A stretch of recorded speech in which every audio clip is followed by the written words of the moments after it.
groomed in CAC, and then they go to another church. They get married, they don't come back. They go to college, they don't come back to worship with us. And we really have to come to a point of honest and fair evaluation of ourselves. This is the most powerful medium that I have seen so far in CAC. It is very encouraging for all of us in CAC to come together with one accord and one purpose to make our mission stronger. It is one of the most powerful things that we have done over the years. Now, CAC is theologically sound. We need to just agree, and that should be a blanket for my discussion. There's nothing wrong with our theology. There's nothing wrong with the soundness of it. But the question we have to ask ourselves is, why are our children leaving? Why are our ministers leaving and going to other churches? Some of our deacons are leaving and going to churches, other churches. And that is something that we need to concern ourselves about. Welcome, sir. Secondly, when we gather together like this, we are going to discuss some hard truths. We are going to be united in prayer. We're going to have united leadership. And the power of agreement then explodes and allows God to do what he needs to do in our mission, in our local churches, and the lives of our children. All of us in here, I think, most of us in here have children. I have 4. One of them is an adult. A couple of them are going to be going to college. And I ask myself, if my children go to college, will they, in their independence, seek out a CAC church? Or will they go to another church? Now, while they're in college, are they going to not only go to another church, but will they permanently stay in that church? Now, if my church, our mission, is not a number one goal for them to find and serve in, then all of the labor since they were born in all of our churches has gone to some other organization to grow. Now, it is not a matter of numbers. It is a matter of we need to be able to be proud of what we are pouring into our children and be confident that it is the best and that is what they will pick. Now, a lot of things I'm going to talk about are not pointing fingers. They are just honest self-reflection. We will not just reflect.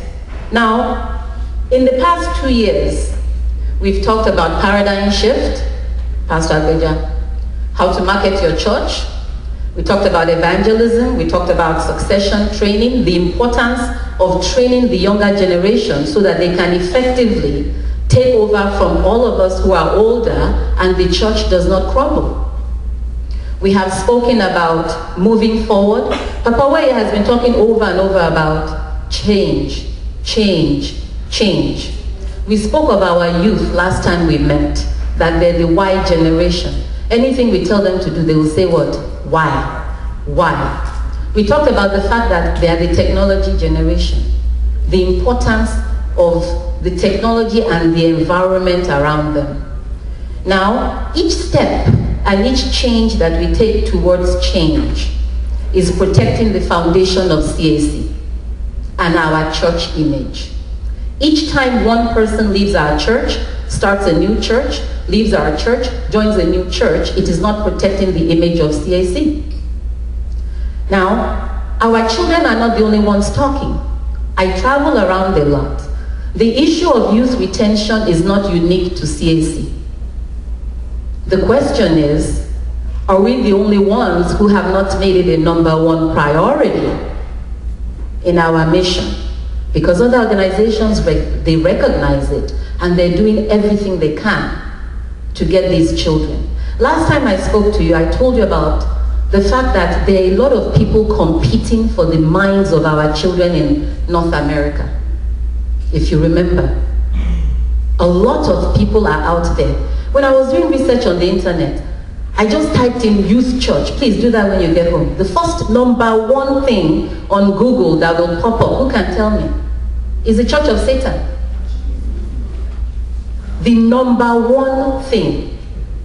They have a photo gallery. The first thing you will see is a happy child there playing basketball, looking up as if they're praying, and they talk about all this language, in young people's language. They care for you, they want to help you, this is your family. The Church of Satan. Please just try it. Put youth ministry. That is what will come up. They're competing. Now, I am not saying that our children are going to the Church of Satan. I am just saying these are the things out there. Now, our concern is not just the children that we have birthed in the church. The whole purpose of Jesus Christ coming to this earth is to spread the word of God and to allow every single person on this earth an opportunity for personal relationship with him. So if we stay in our box, and we are only concerned only for the CAC children, we are still only halfway to where we need to go. We should be competing, praying and prying to get their friends who are not saved, people in our community who are not saved. And who is going to do this for us? It's not going to be you and me. And I asked this question last year. I said, how many of you in here have brought in new Christians into the church in 1 year? Apart from people who are just changing churches. 5 people? Raise your hand. 10 people? 20 people? God bless you, sir. 1 hand, 2 hands. Every hand should have gone up. The people who are evangelizing now are our children. And when I say our children, I'm also a child. Under the age of 45, under the age of 50, I'm 47. So all my children and everybody younger than me are the ones evangelizing, and they're the ones who are going to hold CAC up.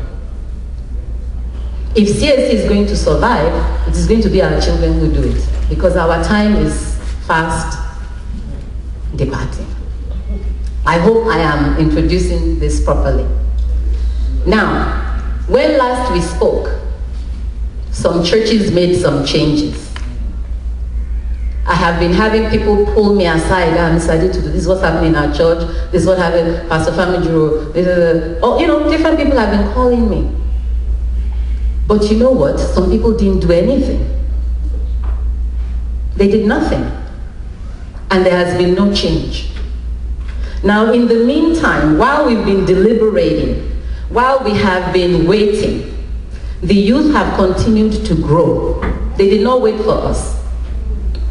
New babies have been born into our ministries by our children and grandchildren. Toddlers are now in elementary school. Elementary school students have now gone to middle school and high school. And for the first time in North Americas, we have record number of our young people going to the university, while we have been deliberating for the past 3 to 4 years. If you have not made a decision for change, this is something to seriously think about. My job here today is not to sugarcoat a lot of things. It's to say it the way God has told me to say it. Because God is God, and we cannot compete with him. Now, many of our singles, which is another big problem, we have so many divisions of CAC. And every 2 weeks, I do conference calls with singles, not just from CAC, from other churches that call in. We have almost 80 people calling in. The number one problem, they cannot find a spouse. But you see, culturally, we have trained them not to want to marry foreigners. But how do we expect them to meet Nigerians? If